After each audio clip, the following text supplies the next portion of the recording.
Hello বন্ধুরা, কেমন আছো সবাই? মিতা লাইফস্টাইলে তোমাদের সবাইকে স্বাগত। এই যে সকাল হয়ে গিয়েছে, আর আগের দিন ব্লগে তোমরা দেখেছো মা এসেছিল, দিদির মেয়ে এসেছিল। তো এই যে আজকে চলে যাবে বাড়িতে মা, আর আমি সকালবেলা স্নানের ঘাটে চলে এসেছি স্নান টান করতে, কাচাকুচি করতে। তো মাও এসছে ঘাটে, মা বলছে আমি করে দিচ্ছি। আমি বলছি না, তুমি একদিন এসছো, তুমি ছেলেটাকে নিয়ে শুধু থাকো, আমিই করে নিচ্ছি।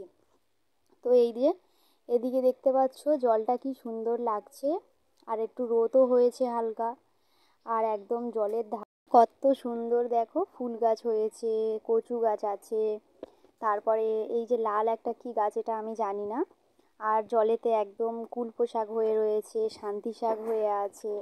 তো মানে জলের সাথে গাছগুলো হয়ে আছে, তো গাছগুলো খুব সুন্দর হয়ে আছে। তো ওইদিকে বাড়িতে যাব এবার, হয়ে এসছে কাজবাজ অনেকটা। এই যে চলে এসছি, ছেলেকে খাইয়ে দেব। ওই মার হাতের চুড়িগুলো নিয়ে খেলা করছে, আর এদিকে ওর জন্য দুধ বিস্কুটটা ওকে খাইয়ে দেব, তো সেটা নিয়ে গিয়ে ঘাটাঘাটি করছে, এত বদমাশ। তো ঘরটার সব কিছু মুছেই গিয়েছিলাম। তো আজকে একটু তাড়াতাড়ি উঠেছি সকালবেলা, যেহেতু মাকে একটু রান্নাবান্না করে দিতে হবে, আর ছেলেটাকে আমি খাইয়ে নেব। ওই দেখো নিজের মাথায় নিচে একা একা চড় মারছে, এত বদমাশ।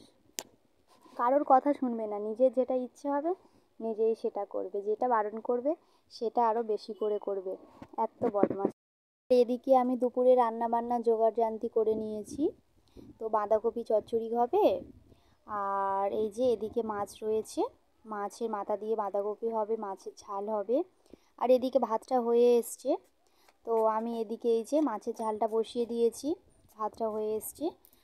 শীতে পাটি মাছ, তো তোমরা কে কী বলো আমি জানি না, অনেক জায়গায় এই মাছটার অনেক রকম নাম আছে।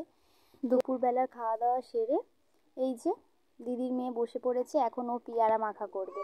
তো পেয়ারা ছিল বাড়িতে, তো বলছে তুমি খাবে, মেখে দেবো। তো আমি বললাম ঠিক আছে মাখ তুই। তো এই যে কাসুন্দি সস দিয়েছে, আর এই যে এটা কি চিলি সস না কি সস বলে, আমি অতটা ঠিক জানি না।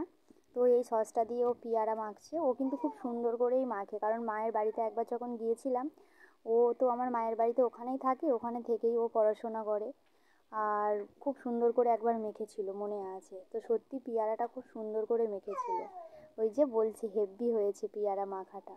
এই যে দেখো, দেখেই বোঝা যাচ্ছে পেয়ারা মাখাটা এত সুন্দর হয়েছে।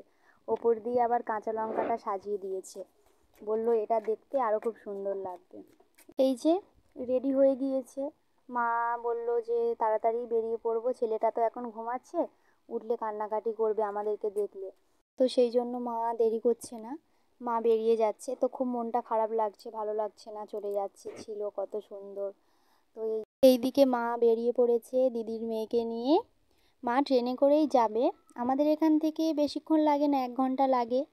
আর এদিকে আমি চলে আসছি, মাকে হাফ দূর দিতে গিয়েছিলাম, আর এইখানে ছাদে একটু বসেছিলাম, সন্ধে সন্ধে হয়ে আসছিল, ছেলেটা ছাদে খেলা করছিল, আমার পাশের বাড়ি একটা জায়ের ছেলের সাথে খেলা করছিল। কত আনন্দ করছে দেখো, নাচছে, ও ঠ্যাঁই পাচ্ছে না, মানে ও ওপরে উঠবে ওর মতো, ও একদম মাথা উঁচু করে ওপরের দিকে তাকিয়ে রয়েছে।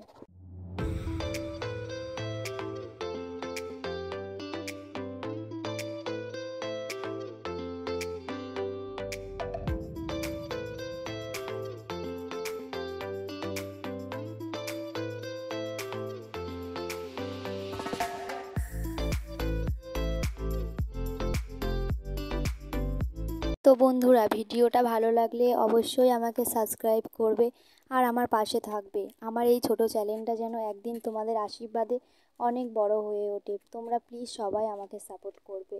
আর এই যে রাতে খাওয়া দাওয়াটা করে নেব। তো সন্ধেবেলা ছেলেকে নিয়ে একটু পাশের বাড়ি একটা কাকিমার কাছে গিয়েছিলাম, সেই জন্য আর ভিডিও করা হয়নি। প্লিজ তোমরা কিছু মনে করো না, আবার আসবে একটি নতুন ভিডিও।